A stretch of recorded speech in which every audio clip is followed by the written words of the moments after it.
This video, a part of the Brainworks and Sanford Rose search process, will assist with ensuring an accurate and long-term match between your organizational objectives and our candidates' career goals. Your Brainworks team is always available as a resource throughout this process, and we look forward to partnering with you. In preparation for your interview, we'd like to invite you to view this quick video that will help prepare you for that meeting. Our purpose is to ensure that the candidate you are interviewing wants to come to work for you.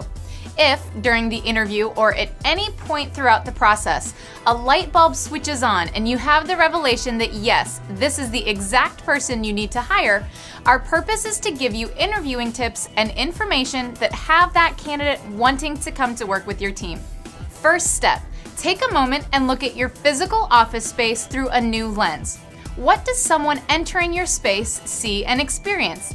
Is your boardroom or interviewing space or personal office dated and could use some modernization? Do you have anything on the walls that showcase your organization's accomplishments or highlights your culture? Think through the impression you make as it relates to your physical office space. Prior to your interview, make sure you've carved out some time for your recruiter to give you more information than you'll simply find on a resume. You need to know several whys from your recruiter. First, make sure you know the specific details as to why this individual is open to making a move. No more than he's looking to take that next step in his career. Have a solid understanding of what the candidate doesn't have currently that they're looking to have within your organization. Know what is most important for this candidate to learn from your initial meeting as it relates to what he is looking to accomplish in this career move. Have your recruiter cover all imperative information around things such as family issues, relocation, compensation, or even foreseeable issues with resignation. Second, make sure you know from your recruiter why this candidate wants to talk with your firm as opposed to anyone else. What is it that initially sparked their interest? And how can you expand on that to have the candidate walk away with his own motivating factors addressed? Third, make sure you know why not. Any concerns this candidate has. It could be concerns with cost of living if relocation is involved, or stability, or any other detail, no matter how large or small. This is the opportunity to address them, either openly or candidly, throughout the interview. Let's move on to a few quick tips for the interview itself. When the candidate arrives, give them a bottled water without them having to ask or accept it. Make small talk as you're walking to your office or to a conference room, and compliment them on something, no matter how small.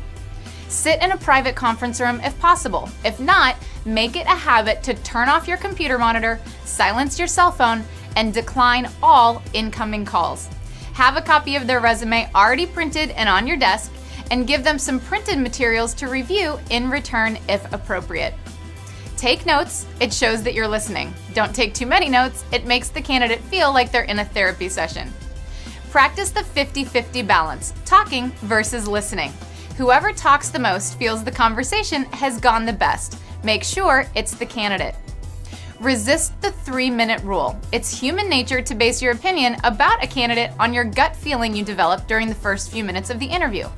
To some extent, that tendency can be harnessed as a kind of intrinsic sixth sense, but make sure to ask plenty of questions that give concrete information around those areas that are most essential to the hiring decision.